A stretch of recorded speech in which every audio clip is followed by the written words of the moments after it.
젊은 세대들이 요즘에 더 혐오, 분노 이런 표현이 많은 이유가 취업하기도 힘들고 돈을 벌어본들 아파트 한 채 마련하기 어렵고 희망이 사라진 시대. 어떤 순간부터 우리 사회에서 제일 중요한 건 돈인 것 같아요. 돈이면 다 되는 세상. 어떤 편견이 깨끗하게 사라지진 않아요. 갈등이 해결됐다, 해소됐다라는 느낌은 아닌데 그래도 받아들인다? 그 정도만 해도 되는 거죠. 저는 이런 갈등과 혐오를 부추기는 것 시작은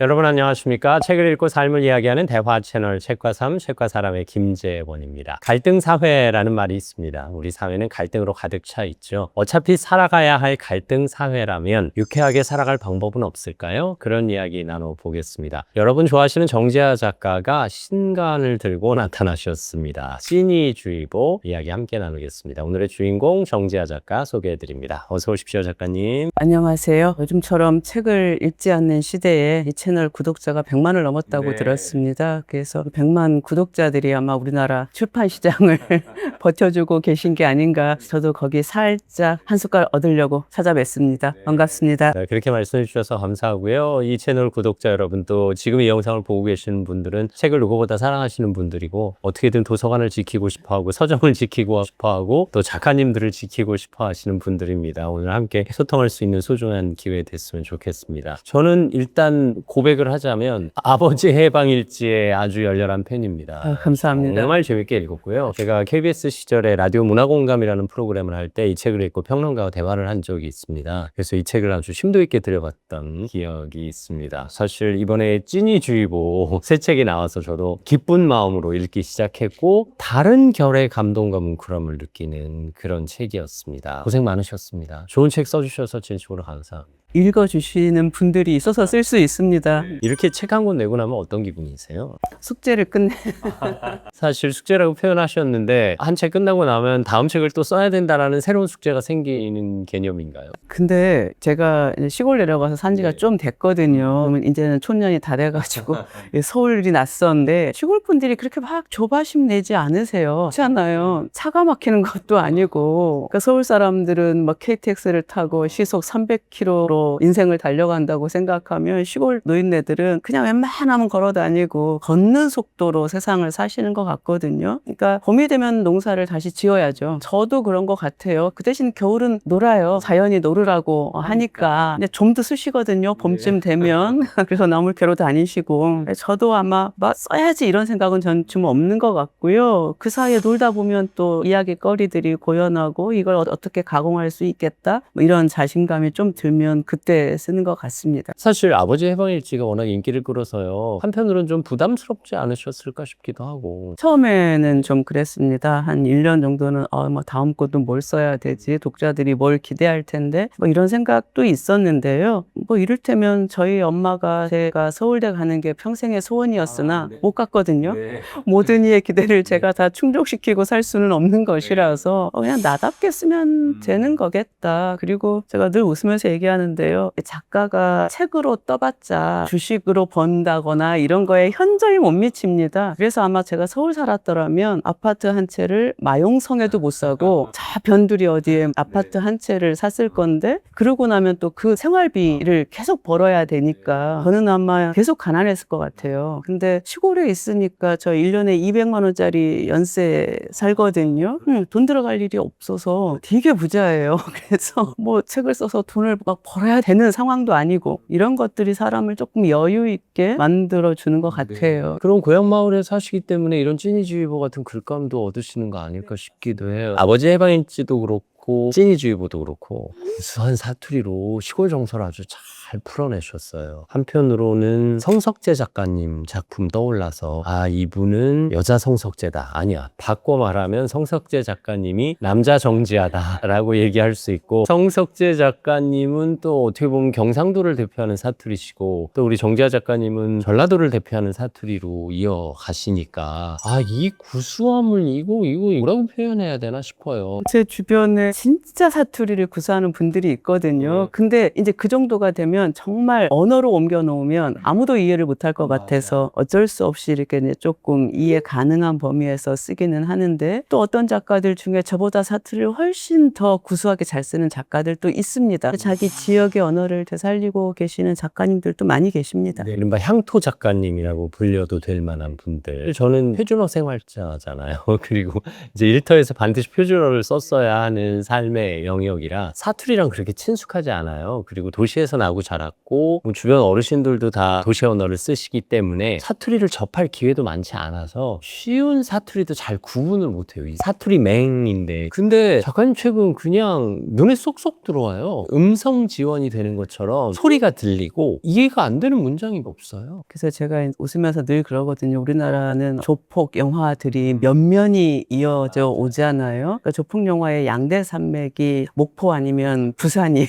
그래서 우리나라 분들이 사투리를 모른다고 하시지만 그런 영화들을 보시면서 귀로는 흐름풍월. 이해하시는 게 있는 겁니다. 그런 영화에 제가 빚진 바도 있는 것 같습니다. 말씀하신 대로 작가님은 사투리 원어민이 아니시잖아요. 근데 어떻게 이렇게 아무리 구례 지역에 사신다 한들 전라도 사투리가 이렇게 자연스럽게 글로 옮겨질까요? 시골에서 귀를 열고 다니고요. 길을 걸을 때 시골 할매들이 어떻게 말을 하는지 쓸데없이 걸어다니면서 이렇게 좀 듣는 것. 채집을 하시는군요. 그리고 저희 할머니가 1900년생이신데 13 순천분이시고 13살에 저희 마을로 시집을 오셔서 91세에 돌아가셨는데 그 지역 사투리를 90년 넘게 사용해 오신 분이잖아요. 그래서 할머니한테 들었던 말들이 이게 지금도 생생하게 머릿속에 자료로 좀 남아 있고요. 또 하나는 엄마 친구분이 학교 선생님을 하셨는데 제가 글을 쓴다고 했더니 제가 한 26살쯤 되었을 무렵에 구례 사투리를 다 모아서 모음 집을 이렇게 만들어 주셨어요. 손으로 이렇게 쓰셔가지고 제가 옛날엔 이런 것도 잊어버리고 있다가요. 살아보니까 저 혼자 잘나서 되는 게 단 하나도 없는 것 같더라고요. 그렇다 보면 이 지역 배경을 구례로 설정하지 않을 이유가 없겠는데요? 않을 수가 없었습니다. 경상도로 옮겨놔도 이게 좀 안 되고, 그 다음에 또 이게 할머니들도 동네마다 조금 특색이 있어요. 경상도는 아무래도 전라도보다 조금 더 무뚝뚝합니다. 나쁘게 말하면 전라도 할매들이 더 간섭이 많고 말이 많습니다. 그래서 좋다 나쁘다가 아니라 그 살아온 경험의 흔적들일 건데요. 사실은 전작도 구대가 구례인데 그래서 좀 바꿔보려고 되게 노력을 했는데요. 표준어로도 써보고 근데 이 맛이 도저히 안 나서 포기하고 잘할 수 있는 걸 하자. 아버지의 해방일지 첫 문장이 아주 인상적이었거든요. 아버지가 죽었다. 그래서 이 책의 첫 문장도 궁금해서 펼쳐봤어요. 이보다 더 좋을 수는 없다.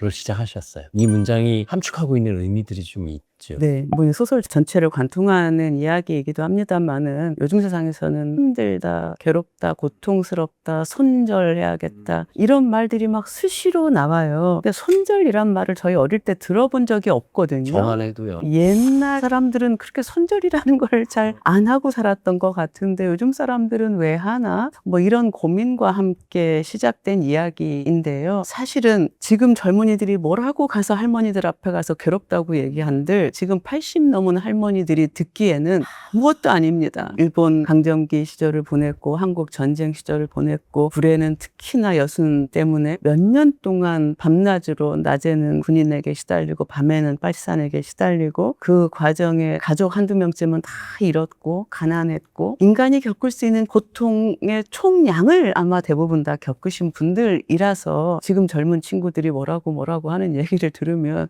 뭘 그까짓 것을 갖고 자기가 보기에는 그냥 괜찮으니까요. 남편이 죽어도 사라지더라. 자식이 죽었는데 내가 무엇을 먹고 있어야. 뭐 이렇게 표현을 하시거든요. 근데 이 세대를 비난하거나 비판하는 것은 아니고요. 이 세대는 아마 한국 역사 중에서 성장기에 가장 고통 없이 큰 먹을 것으로부터도 자유로웠고요. 그래도 이를테면 학교를 못 가서 이런 사람들은 극소수로 줄어들었고요. 그러나 사람은 그렇다고 해서 고통이 없을 수는 없잖아요. 그러니까 경쟁은 심해지고 학교 내에서도 그렇고 공부 못하면 인간 취급 못 받고 좋은 대학 못 가면 인간 취급 못 받고 우리 때는 또 좀 상대적으로 자유로웠거든요. 공부를 좀 못해도 이렇게 인간 취급을 못 당하고 그래서 이 고통이라는 건 비교할 수 없는 건데 이들이 지금 괴롭다고 느끼는 것도 충분히 이해 가능하지만 다른 세대의 삶에도 조금 조금만 귀 기울여 보면 고통 없는 시대는 없었다. 그리고 누구의 고통이 더 크다고 자신할 수 있는 것도 없다. 그래서 조금 들여다보면 좋겠다. 아마 그런 마음으로 소설을 쓰기 시작했습니다. 앞서도 제가 갈등 사회라는 표현을 썼지만 세대 간 고통의 차이 때문에 갈등이 느껴지는 게 아닌가 싶어요. 뭐 남녀 갈등도 남자가 느끼는 고통과 여자가 느끼는 고통이 차이가 있다고 생각하기 때문에 그렇고 세대도 그렇고 지역도 그런데 어차피 우리가 갈등 사회에서 살아가야 한다면 좀 유머 감각을 가지고 유쾌하게 살아보자라는 취지가 이 두 책 모두에서 느껴져요. 그래서 제가 이 두 책을 읽고 고민해서 뽑아낸 오프닝이거든요. 네, 마음에 드세요? 네. 사실 그런 마음가짐이 있으신 거죠. 이 두 가지 갈등의 요소를 유머로 풀어냈다는 건 심각한 얘기인데 아버지 돌아가신 것도 그렇고 그 아버지가 사회주의자고 빨치산으로 늘 가족들을 힘들게 하고 주변 사람들을 힘들게 한 그 아버지의 장례식에서 느끼는 그 뭉클함을 아주 유쾌하게 풀어내셨단 말이에요. 제가 소설로 옮겨왔습니다만은 실제로 구례의 대부분이 그렇게 살고 계십니다. 그래서 저는 처음에는 좀 신기했어요. 별로 보잘것도 없고 그냥 구례 종구석에서 저 같으면 좀 잘 되고 싶고 막 이런 마음도 있고 지금보다 더 좋은 소설을 쓰고 싶고 이 시대에 뒤떨어지고 싶지 않은 마음도 있고 좋은 옷, 좋은 차도 가져보고 싶고 근데 저런 막 맨날 이렇게 목 늘어난 티셔츠 입은 할매들이 뭐 이렇게 장에서 뭐 요만큼씩 팔고 있는데 그분들 중에 어떤 분은 의사 엄마고 교수 엄마예요. 평생 그렇게 살아왔는데 자식들은 막 자식 얼굴 체면에 손상이 된다고 못하게 막 하는데 내가 그렇게 해서 니네를 다 키웠는데 지금이라고 이런 마음이시거든요. 근데 제가 그분들을 이렇게 보면서 깨달은 게 뭐냐면 인생에 승리한다는 게 뭔가 출세한다거나 부자가 되는 게 인생의 승리가 아니라 자기한테 주어진 고통을 견뎌내는 것. 이겨낼 필요도 없다. 근데 고통의 몫은 다 다르잖아요. 제가 웃으면서 막 그런 얘기해요. 누군가는 아버지가 맨날 술 먹고 때렸어. 이런 고통도 있지만 근데 얼굴은 되게 예뻐. 나는 부모님한테 사랑은 받았는데 아버지는 빨갱이고 얼굴은 못생겼어. 나도 이렇게 태어나고 싶지 않았어. 맨날.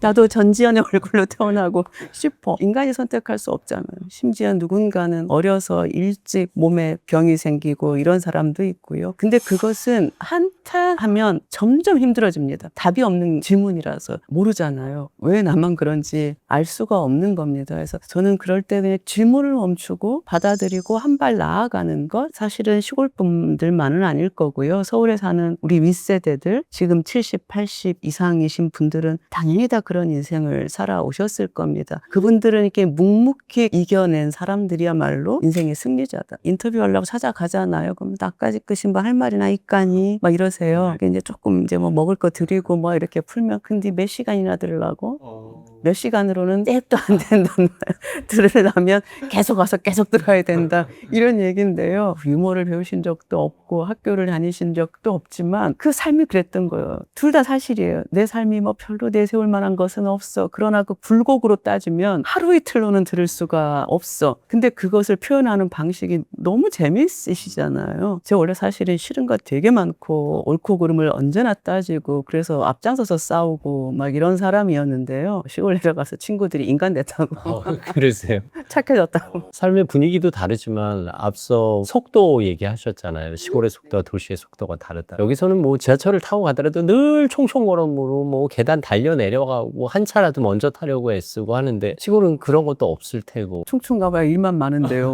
그렇죠. 이게 진짜 다른 나라를 사는 것 같은 느낌일 때도 있으실 것 같아요. 전혀 다른 세계 같아요. 제가 이렇게 젊은 세대와 시골 노인네들의 이야기를 섞어서 쓰려고 했던 건 저희 집에는 제가 엄마를 모시고 있어서 서울로 나들이를 잘 못하니까 제자들 또 젊은 친구들이 저희 집을 자주 오는데 그러면 창밖으로는 제가 이제 심어놓은 고추도 보이고 고추는 빨갛게 익어가고 뭐 이러고 있는데 애들은 이제 전부 다 그냥 불면증이야, 우울증이야, 뭐 누구는 ADHD야, 뭐가 힘들어.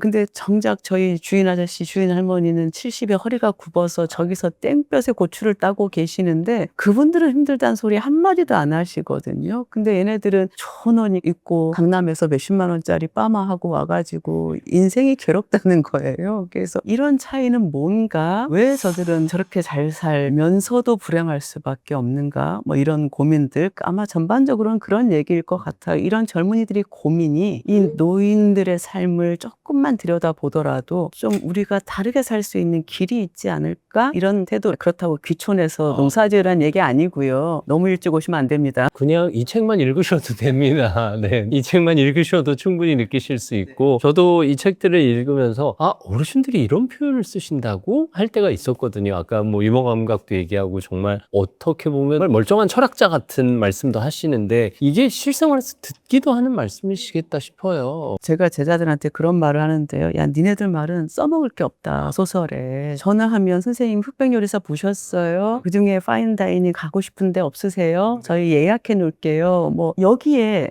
얘의 삶과 결이 하나도 안 묻어 있잖아요. 우리가 알 수 있는 건 요즘 서울에서 유행하는 게 흑백요리사에 출연한 셰프들의 파인다이닝을 가는 게 한 흐름인가 보다. 이건 정보거든요. 근데 서울 친구들이 내려와서 하는 얘기들의 거의 90% 이상은 이런 단순한 정보예요. 근데 시골 할매들 말에는 뭐 술이 소화제라 뭐 이런 거 있잖아요. 거기는 술이 아니면 소화되지 않는 고통을 겪어본 사람만 할 수 있는 표현이거든요. 이 새 책은 아무래도 이제 내용 유출을 조심해야 되다 보니까 저도 조심스럽게 말하겠습니다만, 아버지 해방일지는 그래도 조금 여유 있게 말씀을 드리겠습니다. 여기서는 이제 인연 갈등 풀어내셨는데, 딸 입장에서는 아버지를 평생 원망하고 살았고 빨치산의 딸로서 얼마나 힘들었겠어요. 그리고 사회주의자로 살았지만 그 사흘 장례식을 치르는 동안 아버지를 찾아온 손님들이 풀어내는 미담 아닌 미담, 그리고 인연 아닌 인연을 통해서 아버지를 다시 들여다보거든요. 하물며 가족이라도 우리가 바깥 모습을 모르기 때문에 오해하고 있는 부분들이 많은 거죠. 많지 않을까요? 네. 어느 집이나 다 그럴 거라고 생각합니다. 늘 그런 표현을 쓰는데, 내가 안다고 생각하는 순간 이제 오해가 시작된다. 제 자신도 모르겠더라. 저는 늘 저를 분석하면서 살아왔다고 생각했고 저의 한계도 잘 알고 있다고 생각을 했는데요. 소설가들은 좀 그래야 되는 게 있거든요. 그래서 제 과거를 때때로 샅샅이 뒤집어서 막 이렇게 고민도 하고 살아온 사람이라서 저는 저를 잘 안다고 생각했는데, 제가 이렇게 살 몇 킬로를 못 빼는 의지박약의 인간인 줄을 몰랐어요. 이게 또 나이 들어보니까 다른 거예요. 옛날에는 며칠만 조금 덜 먹어도 몇 킬로 정도야 훅 빠지고 이랬는데, 지금은 한 번 붙은 살은 악착같이 달라붙어서 내려가지를 않아요. 근데 의지만 가지고 안 되는 일도 나한테도 있는 것이고 남들한테도 당연히 있었겠죠. 우리는 그런 것도 자기 자신도 모르고 부모에 대해서 어떻게 다 알겠습니까? 부모 준비를 다 하고 부모가 되는 사람이 몇이나 있겠습니까, 세상에. 준비를 다 한다 한들 부모의 마음을 경험하지 않고는 모르는 거잖아요. 그래서 사실은 다 어리고 어리석고 완전하지 않은 존재들이 생명을 탄생시키고, 이게 너무나 위대한 일인데 우리는 거기 못 미쳐요. 그러니까 이제 거기서의 또 메꿔지지 않는 간극들이 나타나는 것이고, 그래서 사실은 사람의 가장 큰 고통과 불행은 가족으로부터 시작되는 경우가 되게 많거든요. 근데 대개는 누구의 잘못도 아닌 경우도 되게 많습니다. 서로 달라서 다르기 때문에 완전히 이해할 수 없는 거죠. 이 아버지의 해방일지라는 제목도 이 해방이란 단어가 주는 메시지가 크거든요. 사실 이 딸도 빨치산 아버지라는 사회적인 틀 안에 갇혀 있다가 해방된 거잖아요. 그리고 사실 빨치산 아버지를 가두어 놨다가 해방시킨 것이기도 하지요. 사실 우리가 해방시켜야 할 것들이 참 많아요. 나 자신도 해방시켜야 되는데 그걸 못하고 있네요. 저 요즘에 조금 하고 있는 것 같아요. 조금 시골 내려가가지고. 이게 진짜 공간 이동이 큰 네. 요인이 된 거예요. 네, 처음에는 좀 힘들었어요. 저 욕심이 많은 사람이어가지고 특히 소설을 잘 쓰고 싶다는 욕심이 되게 많은 사람이었거든요. 근데 시골 내려가니까, 지금은 그 할머니들 때문에 소설도 썼지만 그때는 저 할매들하고 살면서 내가 소설을 쓸 수 있나? 할매들이 하는 말의 90%는 먹는 겁니다. 지적인 대화가 오가지 않아요.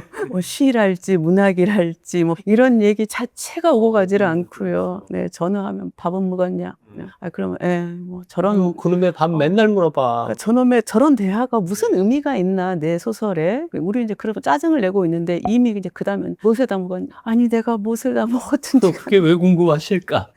뭐 이렇게 이런 세월을 몇 년은 저도 살았습니다. 근데 제가 어떤 순간에 느낀 게, 그러니까 서울에서의 인생은 깨금발을 들고 이렇게 하늘만 우러 위에 더 높은 데 뭐가 있나, 인간의 정신이 고양되면 어디까지, 뭐 막 이런 고민을 하고 사니까 자세가 아프잖아요. 막 힘도 들고 다리도 아프고 허리도 아프고 거기다 시야가 이렇게밖에 못 봅니다. 근데 시골에 와서 사는 인생은 그냥 이렇게 털퍼덕 주저앉아 있는 것 같아요. 그래서 사방을 다 볼 수가 있는 거죠. 근데 사방을 보다 보니 사람을 살리는 건 하늘에 있지가 않더라고요. 물론 지구가 다 돌아서 중력이 생겨나고 뭐 이런 건 있겠지만 사람을 살리는 것들은 다 땅에 있어요. 땅에서 지렁이가 밭을 갈고 거기에서 고추가 자라나고 이러는 거죠. 근데 이렇게 앉아 있으니까 몸이 너무 편한 거예요. 뭐 그런 것도 벗어났죠. 또 하나는 이렇게 예쁘게 입어야 된다. 예쁜 머리를 하고 다녀야 된다.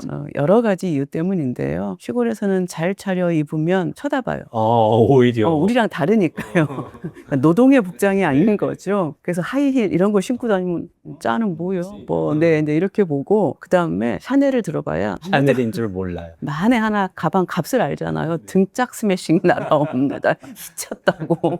저런 것에다가 뭔 돈을 쓰냐고. 그런 이유가 이게 아마 시골과 서울의 이 찐이주의보의 무대와도 완전히 다른 지점이 이 찐이주의보는 3대의 역사를 알고 있습니다. 이 동네 사람들이. 저 사람이 지금은 이렇게 성격이 저렇게 못됐지만 알고 보면 저 집안에 이런 역사가 있고 그래서 이해하게 되고. 저기는 또 어떻지만 또 알고 보면 뭐 이런 거죠. 근데 서울이라는 데는 알 수가 없습니다. 서로를. 서로의 3대의 사정을 알 리 없고 2, 3만 가면 보통은 다 연락이 끊기고 직장을 옮기면 연락이 끊겨요. 그러면 나의 전부를 드러내고 사는 사람이 거의 없는 거잖아요. 그러면 사람들이 나를 평가하는 건 외적인 것들인 거죠. 좋은 옷, 좋은 차, 좋은 집. 근데 구례분들은 그러거든요. 누가 이렇게 좋은 차를 타고 다니잖아. 아이고 짜가 그 집이 언제부터 돈이 많다고 아이고 배창시에 바람만 잔뜩 들여가지고 이런 식으로 말씀을 하시거든요. 그러니까 돈이 좀 있다고 해서 우쭐우쭐 하기도 좀 그렇고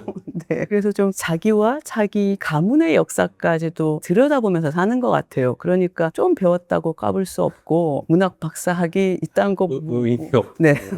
샤넬과 똑같아요.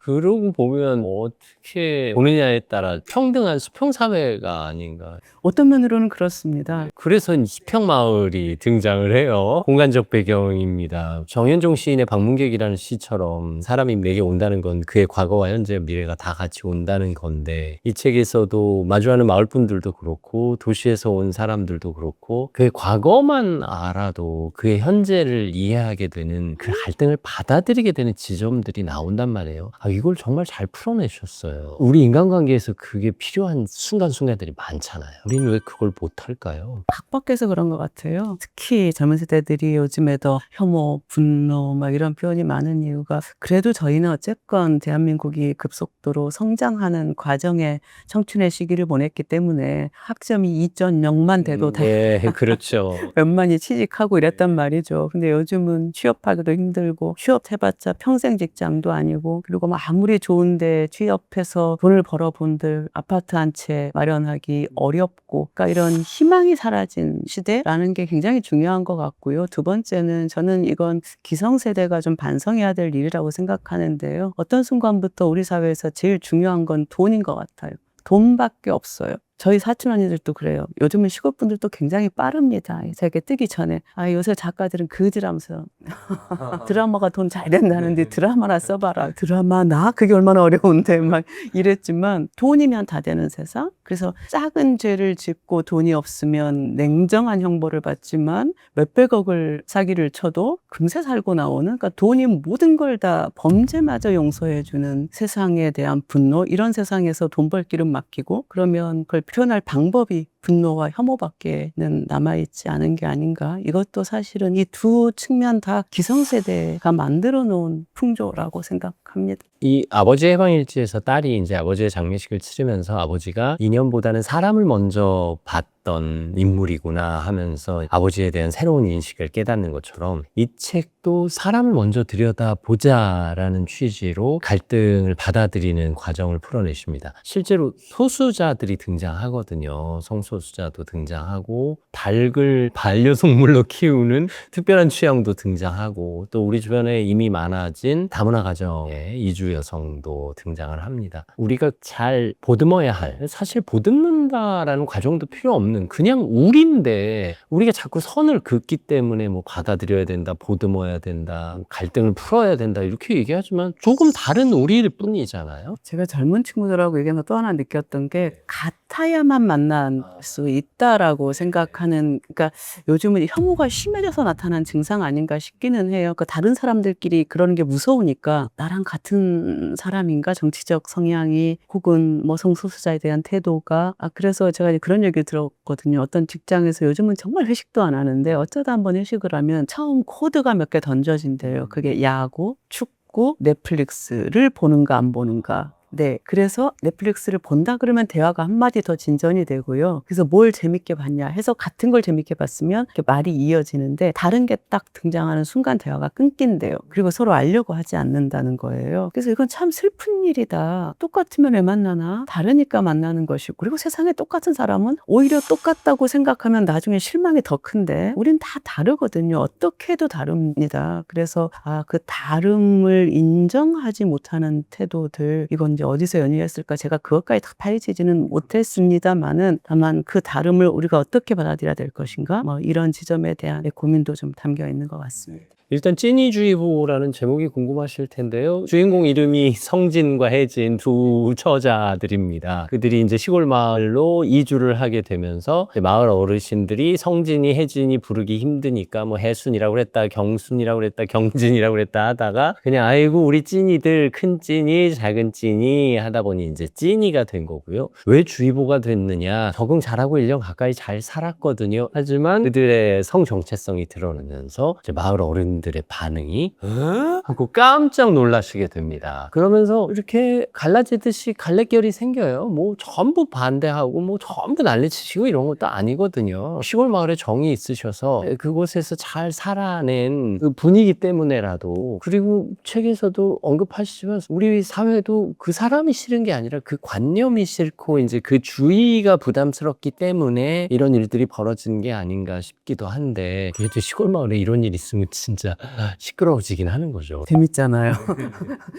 저희 동네도 되게 조그만데 사건 사고가 많거든요. 저희 집에 놀러 온 애들이 제가 막 동네 얘기 이제 이렇게 썰 풀어주면 동네가 너무 스펙타클하다고. 그래서 원래 시골은 그냥 고요한 줄 알았는데 그 물밑에서 이런 일들이 벌어지고, 야, 여기 사랑도 있고 불륜도 있고 없는 게 사람 사는 세상이잖아요. 근데 사실은 이제 시골 분들이 그렇다고 대단히 현명하고 현자들만 있어서 이렇게 저렇게 살아가는 것은 아닙니다. 이거는 농촌 문화의 특성인데요. 땅을 옮길 순 없잖아요. 제대로 농사 짓고 살아온 땅이라서 이걸 팔고 어디로 옮긴다는 것은 가족 전체의 삶이 다 흔들리는 것이라 아무리 옆집하고 싸워도 이사를 못 갑니다. 그리고 거기다가 농사일은 한꺼번에 해야 돼요. 농번기에 다 같이. 그러니까 이 집 모내기 한꺼번에 가서 싹 하고 다음 날은 누구 집 가고 이래야 된단 말이죠. 그러니까 머리끄댕이를 쥐어뜯고 싸웠어도 가서 또 모신모야 되는. 그렇게 살다 보면 다 사라지는 겁니다. 똑같은 사람들만 모여서 사는 거 아니고 우리는 달라도 살 수 있고 정말 서로 잘 모르지만 뭐 하나만 보고도 살 수 있는 것 같아요. 그래서 뭐 그런 지점을 좀 담고 싶었던 것 같고요. 사실은 저는 이런 갈등과 혐오를 부추기는 것 시작은 SNS라고 생각합니다. 사람이 사람을 직접 보고는 그렇게 말 못합니다. 그런데 이게 익명의 공간, 가상의 공간이기 때문에 모든 그냥 그날의 스트레스를 포함하여 이 모든 것을 독한 말로 풀어내는 것, 책임지지 않는 말이니까 보이지 않는 공간이고, 이 두 가지가 사실은 증폭시키고 있다. 제가 고마운 것이요, 이 채널 구독하시고 이 영상 봐주시는 분들은 댓글을 너무 잘 남겨주세요. 따뜻한 댓글을. 그리고 조금이라도 마음 쓰일 만한 댓글 거의 찾아보기 힘들고요. 책을 좋아하시는 분들이어서 그런지 글의 힘을 아시는 게 아닐까 싶어요. 격려해주시고 위로해주시고 그 작가님 응원해주시는 그 따뜻한 댓글들에 제가 다 치유를 받고 위로를 받을 정도예요. 그게 본인은 툭 써놓은 몇 글자지만 파장이 어마어마하잖아요. 그럼요. 누군가에게는 비수가 되기도 하고 그럼요. 그 사람을 죽게 할 수도 네. 정말 지금 말씀하신 말의 힘이라는 것 내가 누군지 모르니까 아무 상관이 없을 것 같다고 생각하지만 사실은 이 소설에도 그런 표현 나오는데 내가 내뱉은 말이 나에게로 돌아와서 싸대기를 때리는 기분이다 이런 표현이 있는데 나이 들수록 옛 어른들이 네가 이제 다 너한테 온다 이러셨거든요. 어릴 때는 이랬는데 살아보니까 제가 내뱉은 말들이 제가 좀 못됐었을 때 너는 소설 쓰지 마 이렇게 얘기했던 그 못된 순간들이 계속 마음에 걸려요. 아니 소설이 뭐라고 그냥 쓰라고 격려를 해줄 수 있었을 것이고 그러다가 안 쓰면 지가 선택할 일이지. 내가 판단할 네, 문제는 네, 아니에요. 그거를 내가 뭐라고 거기다 대고 너는 안 돼 이런 표현을 했었나? 그 아이는 어떤 상처를 입었을까? 누군가의 꿈을 꺾는 일이었잖아요. 그걸 내 손으로 할 필요는 없는 것이었다. 이것도 말의 악업을 쌓은 거구나. 나의 어떠한 행동도 어떠한 말도 그냥 사라지지는 않는다. 이것만 좀 아시고. SNS를 할 시간에 이 채널을 보시면 이 채널에 댓글 남겨주신 구독자 여러분 진심으로 감사드리고요. 그 축복과 위로가 격려가 우리 구독자 여러분께 돌아갈 겁니다. 그리고 이제 또 다른 소수자로 결혼 이주 여성 이장의 아내 수원이 등장을 하는데 시어머니의 사랑을 엄청 많이 받았어요. 이제 다른 작품이나 주변에서 얘기 듣기로는 고부간의 갈등이 많이 심한데 여기서는 사랑받은 인물로 나오니까 제 마음이 다 좋더라고요. 근데 실제로 똑같지는 않은데요. 제가 그 인물을 등장시킨 이유는 제가 예전에 서울 살 때 이주 여성들이 결혼을 해서 들어왔거든요. 근데 그때 시골 분들이 다 그렇게 싫어하셨어요. 우리 집안이 망할 징조다. 이제 저 검은 것들이 와가지고 이제 우리 피를 베린다. 막 이런 식의 노골적인 표현들을 막 하셨었는데 제가 이번에 2011년에 내려갔는데 그때 내려갔더니 할매들이 모여 앉아가지고 그런 말씀을 하시는 거세요. 그 집 며느리 봐봐봐. 그러면서 어느 집 며느리를 그렇게 일을 잘하고 야무지고 막 그러면서 그 시어머니가 자기 집에 복덩이 들어왔다고 난리가 났다. 그러니까 그냥 그 한 사람을 보고 이제 대표적으로 얘기를 하는 건데 근데 처음에는 이분들이 외모도 다르고 말도 안 통하니까 답답하고 그리고 외국 사람을 별로 본 적이 없으니까 되게 낯설고 이랬는데 일하는 걸 보니까 똑같은 농부거든요. 그러니까 마음이 가고 특히 열심히 하면 그렇게 이쁠 수밖에 없고 이런 거예요. 근데 이런 분들도 많습니다. 어느 채널에 이렇게 이주 여성들 고향 찾아가고 막 어느 시어머니는 집도 사주고 고향 가가지고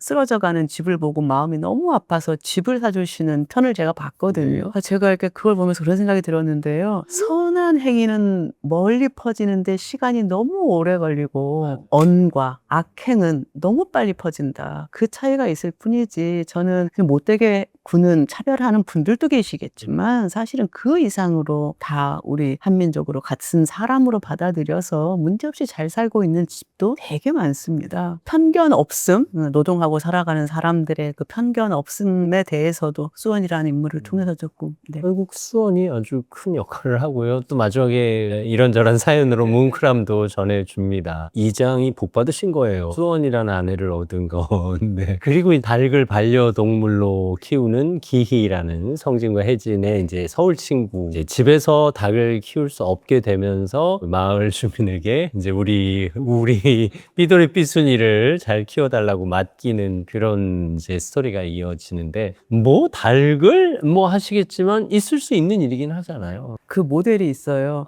실제로 저희 집에 위탁보를 하고 있는 그러시구나. 사람 캐릭터는 다시 만든 건데 닭에 대한 상황은 상황은 이제 너무 웃겨가지고 제가 근데 전 지금도 아직도 제가 편견을 다 못 깨가지고 도대체 어디가 이쁘니 막 맨날 근데 그러면서 정말 생각이 들더라고요. 저도 고양이를 키우고 개를 키우는데 개 고양이를 키우는 건 당연하고 사실 예전엔 누군가 개를 집안으로 들이는 걸 이상하게 저희 어릴 받아들이던 때만 해도 시절이 있었죠. 그랬었죠. 네. 그래서 아까 우리 모두 내가 편견이 없다고 생각하지만 그 부리와 발이 못생겼다고 생각하는 건 저의 미적 기준인 것이고요.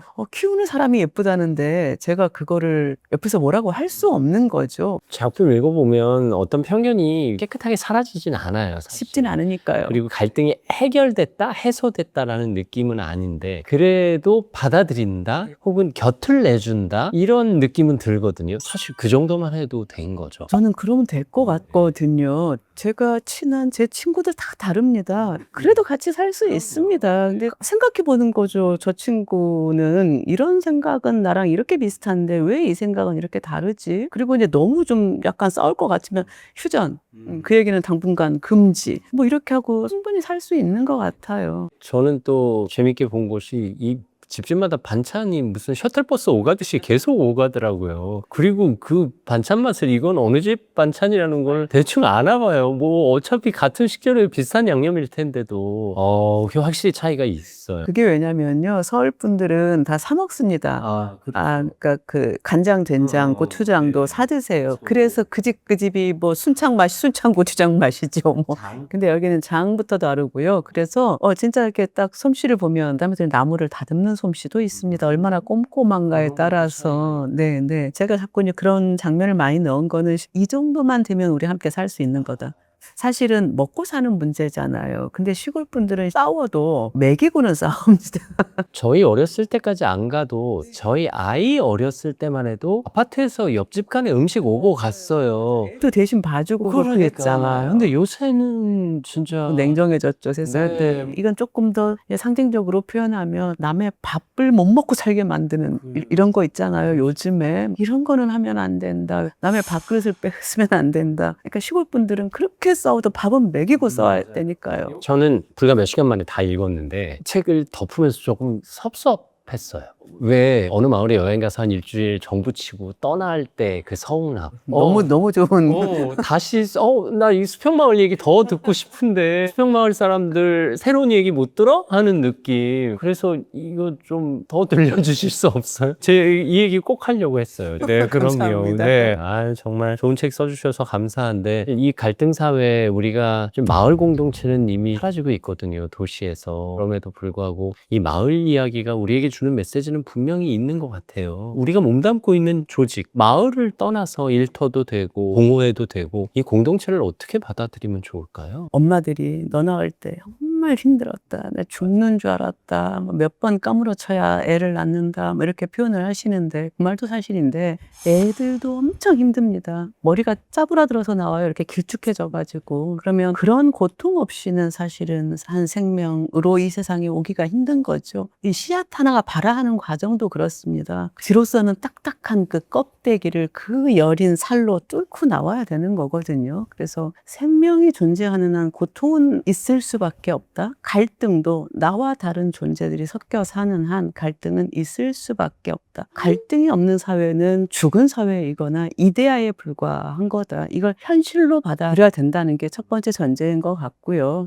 두 번째는 사실은 이제 서울에서의 삶이 너무 피곤한데 좀 우리나라 전체 문화가 좀 바뀌었으면 좋겠다. 돈이 아닌 것도 가치가 되었으면 좋겠다. 집이 투기가 아니었으면 좋겠다. 우리 어릴 때 집은 오랫동안 사는 곳이었거든요. 근데 지금은 돈 따라서 옮겨 다니는. 그래서 엄마의 손때가 깃들고 애들이 자라날 때 그 키가 이렇게 마루에 다 표시되어 있고 이런 내 삶의 흔적이 있는 공간에서 살면 주변 사람들도 그렇게 살면 이웃들도 가까울 수 있거든요. 근데 지금은 죽어도 거의 대부분이 돈 따라서 움직여지고 이러니까 우리의 삶이 땅에 붙어있지 않은 것 같다. 이걸 어떤 방식으로든 조금은 이거는 국가적 차원에서 해야 될 일도 굉장히 많을 거라고 생각하는데요. 가급적 하늘에 떠다니는 주식 쪼가리를 잡으려 하지 말고 이렇게 좀 엉덩이를 땅에 붙이고 살았으면 좋겠다. 근데 거기에 세상이 이러니까 라고 말을 하기 전에 나라도 안 그러겠다는 마음 하나만 여기 100만 구독자만 그런 마음을 잡수셔도 아마 훨씬 다른 세상이 되지 않을까 싶기도 합니다.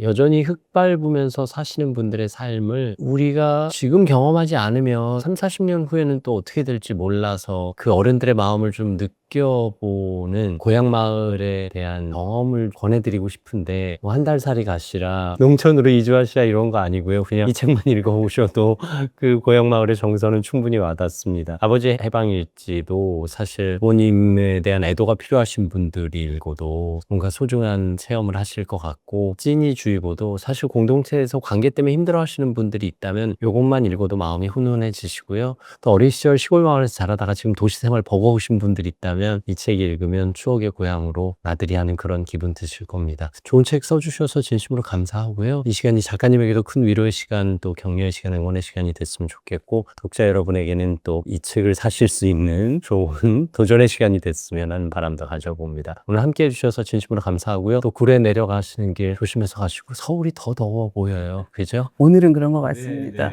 구례에서 또 시원한 여름 마저 보내시기를 저희가 마음 원하겠습니다. 해주셔서 진심으로 감사합니다. 아버지 해방일지 찐이주의보의 저자 정재하 작가와 함께했습니다. 말씀 감사합니다. 감사합니다. 우리 주변에 나와 다른 사람이 산다는 건 어쩌면 고마운 일인지도 모르겠습니다. 그 사람에게 곁을 내줄 수 있는 것, 그것이 바로 내가 할 수 있는 최선이겠죠.